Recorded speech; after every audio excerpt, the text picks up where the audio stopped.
Hey everyone, my name is David Dunbar, or the Theme Park Evangelist. As promised at the end of my last vlog, I would briefly discuss how TJ made a poor decision back in early 2017. I should have thought about this, but it just now dawned on me while I was talking about bad decisions and stuff like that regarding around the time I got hired at Disney as well as TJ. And kind of what triggered that was when I was talking about a bad decision that TJ made right around the same time that I was first started working for Disney. Yes, I'm aware that TJ was already working for Disney. I'm also aware that TJ was not working that day, and that's why he didn't necessarily think that he needed to be in any hurry. And trust me, I've been there, done that. I completely understand how he feels. I also have autism as well as him. No, mine may not be as bad as his, but I can completely relate to the way he thinks. Because when I am taking my brother to work and I don't have to be at work, I tend to drag my heels too. Because it's hard for me to understand his situation. Like, if my brother has to be somewhere at a certain time and I don't, my brain tends to think that I'm only just dropping somebody off at work and that's it. It's like, why do I need to hurry? I don't have to be anywhere. But when I have to hurry, then I tend to understand a little better because then I'm like, oh no, I have to get going, blah, blah, blah. But anyway, so to help you guys understand the reason why TJ's decision was not that great, you need to understand this. So, first of all, what exactly was the Passion Conference? So, Passion was a giant Christian religious conference that took place in Atlanta, Georgia, every single year. I've only been twice. I went for my very first time in 2015. I've only gone with First Baptist of Kissimmee. I did find out that First Baptist of Lake Wales, 5 minutes from me, also did this. But anyway, so the very first time I went, I drove my car all the way out there, and I left my car the entire time we were out there, which was a couple of days. Which I kind of felt bad about leaving a car out there for a couple of days, because that could have been used to somebody else. So that was something that I tried improving upon a couple of years later. I figured, well, instead of leaving a car out there for a couple of days, why not have somebody drop me off? And I knew one person that would be willing to do that was TJ. Here was the catch, though. The bus leaves at 6 in the morning. They expected us to be at the church by 5 in the morning. Why? So we could get all of our stuff dropped off, so they could do a head count, so they could go over everything with us before the bus even showed up. Unfortunately, that particular day, the bus actually happened to arrive early, but we'll get there. So I had let TJ know in advance, after he agreed to the whole thing, that I had to leave by 4 in the morning. And TJ was like, oh yeah, I'd be willing to do that. And I know how TJ is. I know that when he says he would do something, he'll do something, he truly means it. And he's not going to go back on his promise. TJ may not necessarily always fulfill his promise right away, because he tends to, if the only reason why TJ will not fulfill his promise right away is either A, he's asleep at the time, B, he decided to take a nap, or C, he went to bed early. The sleep is literally the only thing that will keep him from fulfilling his promise. There is the odd chance that he might be working, but most of the time it's sleep. And trust me, this has affected Kay so many times. TJ will, ask her, hey, can I come over? Hey, you want to go and eat out somewhere? And he'll end up being asleep.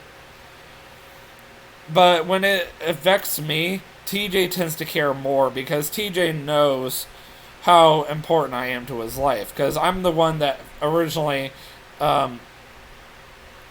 met or introduced myself to TJ and stood up for him all those years and was willing to hang out with him, and I think that's the reason why TJ does actually care a lot more. Now, TJ and I had only known each other for a little over a year at this point, but I still trusted him to drive me all the way out there. So I asked him to come pick me up from my place about 4, and I think it was getting a little after 4 in the morning, and I started to get concerned, and I had tried calling him a couple of times, no answer, of course.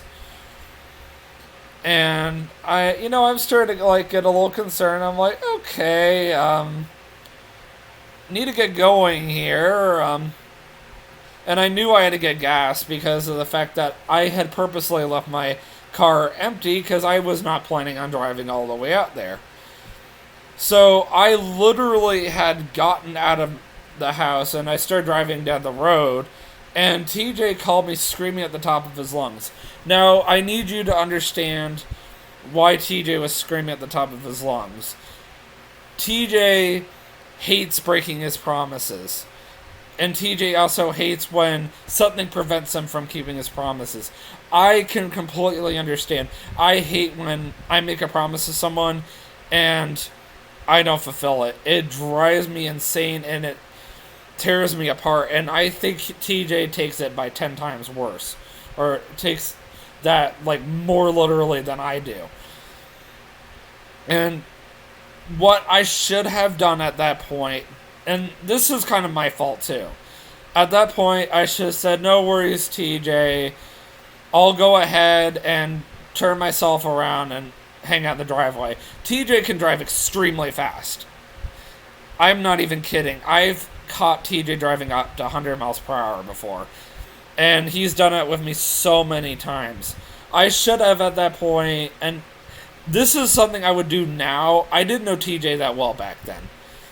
And I definitely was not expecting the reaction out of him. I've known TJ 5 years now.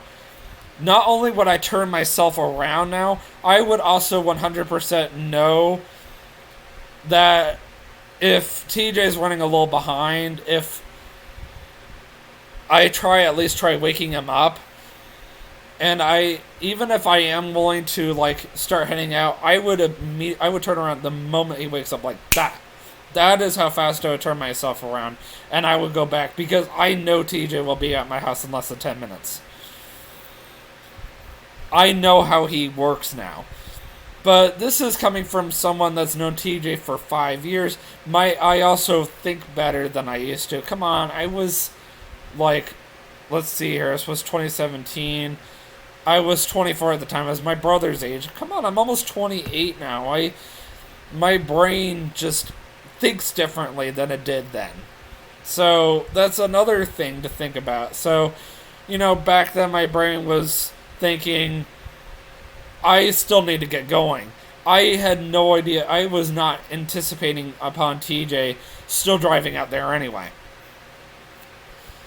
Which is exactly what I would anticipate now, because I could predict TJ's moves now, which is something I couldn't do back then.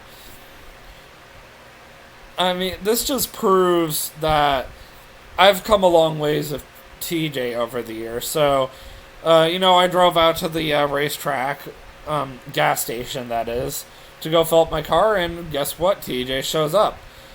At that point, I had two options. I could have driven my car back home like I should have in the first place and left it there. Or B, I could have left my car over at TJ's place. I would have been fine there. But leaving my car there. I should have done one or the other. I should have also left my car at my house while I had the chance, but since I had already driven out this far at this point, I should have just gone ahead and left my car over at TJ's place. I should have said, well, since you're already over here, I might as well go ahead and just drop my car off over at your place and we'll go from there. That's exactly what my dad would have expected me to do. But in my ignorance, I was, hoping at this point TJ would just turn himself around and go back home. But I did not expect TJ to be that devout to his promise. Which is something I've definitely learned about him. As I said, when TJ makes you a promise, he's going to stick to it no matter what. Even if he is a little behind, he is going to make sure that he keeps his promise regardless. And here comes the crazy part. He followed me all the way to First Baptist of Kissimmee.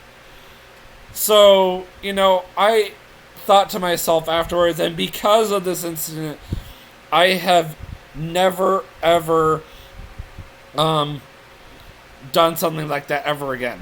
Like, for one thing, if I know TJ is going to pick me up, then I will just let him do it. And also, for another thing, if TJ doesn't answer his phone right away, I give him a couple of minutes to call me back, because I know he's going to. So those are the two most important things that I learned. And the other crazy part is TJ actually did hang around at the church the entire hour and said bye to me before I got on the bus and then left. I don't remember offhand if TJ ended up coming back, the day that I got back or not. I don't remember offhand that part, but I do 100% remember everything that happened that morning. And I said to Kay that I was definitely not expecting to be screamed at 4 o'clock in the morning. That literally shook me apart.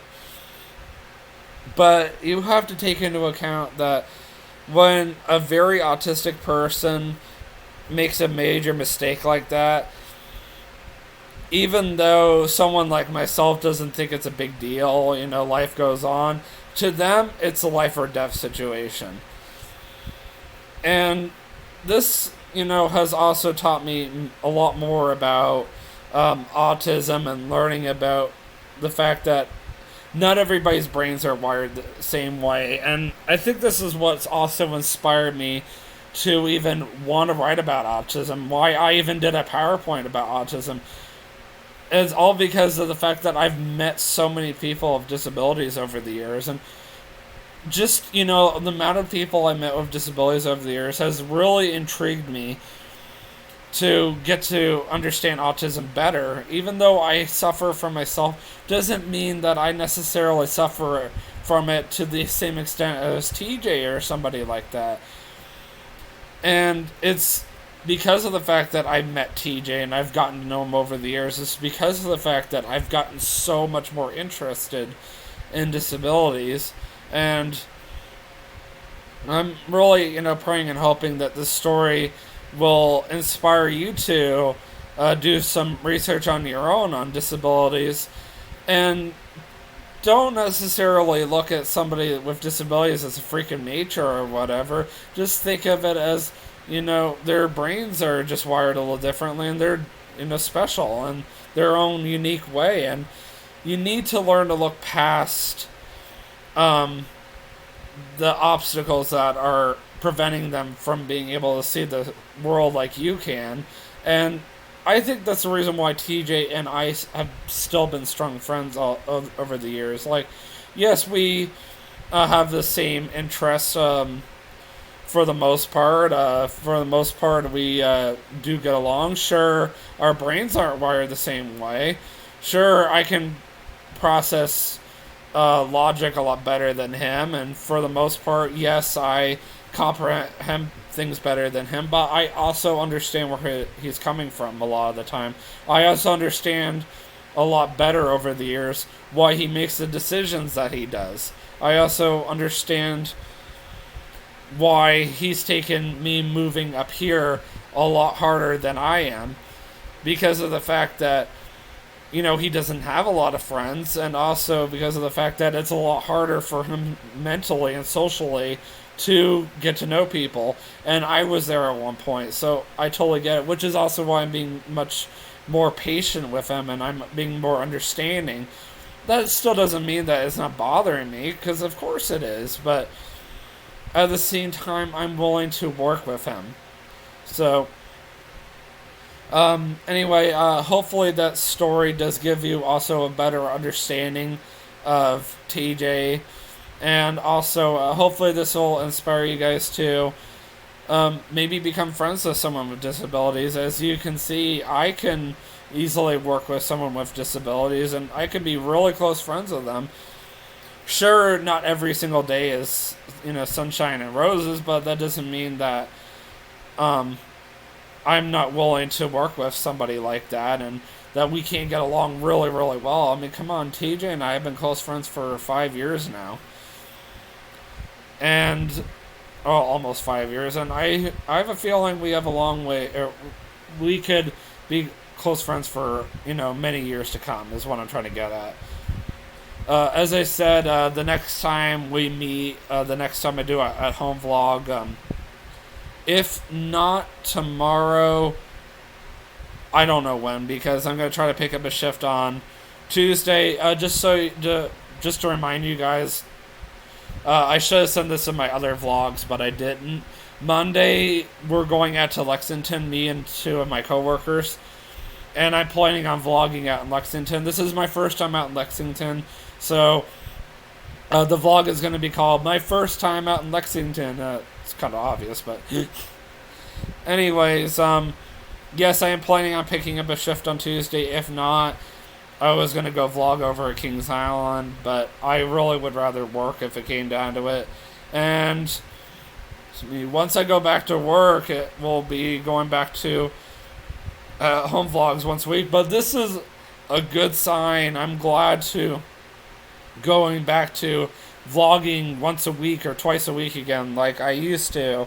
None of this, alright guys, it's between 5 and 7 o'clock again, same time, same place. Here we go again. Been stuck here all day long again. I'm bored, I'm tired of being stuck in the house. Versus I'm looking at the time now, it's after 6. Saturday is almost over. I'm almost on my last full day of quarantine. And that's it, I'm done. Quarantine is almost over. I'm like literally within the 24-hour mark at this point. Actually, if I think about it, at 7 o'clock sharp, that's when my quarantine will, or 24-hour quarantine mark will start, because technically my quarantine will officially end at 7 o'clock tomorrow evening, so yay! But, since we're probably going to be in the movie theater a little bit before that, I am probably going to start the 24-hour clock at 6:30 or so. So, definitely something to look forward to. Until then, I will see you guys in the next vlog. And thank you again so much, guys, for putting up with me for the past almost 3 weeks. I know that I wasn't always doing vlogging before that. I am aware that my brother only just went back to work within the past 10 days or so, and that's as long as I was able to do that. And I am so glad to be going back. I know before that I was dealing with my brother and everything that was going on with him, and then when I first started doing the whole vlogging, I was really sick. Thankfully, you guys saw me, like, during the second week of my sickness, so I was not my worst. That was when I was just going through the coughing phase. And then I finally ended the whole quarantine when I was completely healthy, which was nice, so